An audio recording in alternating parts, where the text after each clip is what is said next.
کدھر ہے تقدیر، کدھر ہے وہ لکھنے والا؟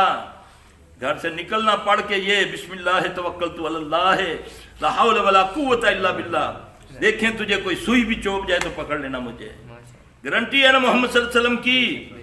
یہ وہ تیرا شیطان بھی اس دعا سے علیحدہ ہو جاتا ہے۔ نبی صلی اللہ علیہ وسلم نے فرمایا اس کا جو کرین ہے وہ بھی اس سے علیحدہ ہو جاتا ہے جو یہ دعا پڑھ کے گھر سے نکلتا ہے۔ باہر کھڑا ایک شیطان اس کے انتظار میں ہے کہ آج فلاں بندہ نکلے گا، میں اس سے جھوٹ بلواؤں گا، برے کام کرواؤں گا۔ تو جب یہ دعا پڑھتا ہے بسم اللہ توکلت علی اللہ لا حول ولا قوت الا باللہ، تو اس کا جو شیطان جو جماندرو اس کے ساتھ تھا، جو جب وہ پیدا ہوا تھا اس کے ساتھ تھا، وہ بھی علیحدہ ہو کر اس سے پوچھتا ہو پایا تو کیسے کھلوتا ہے؟ کہتا ہے میں اس کے لیے کھڑا ہوں آج، اس سے میں نے یہ جھوٹ بلوانا ہے، اس سے پیدا گیری کروانی ہے سارا۔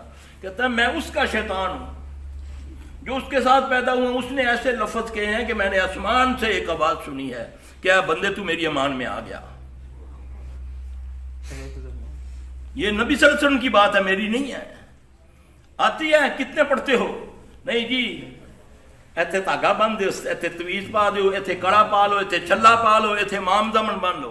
بے نظیر نے بھی امام دامن باندھے ہوئے تھے۔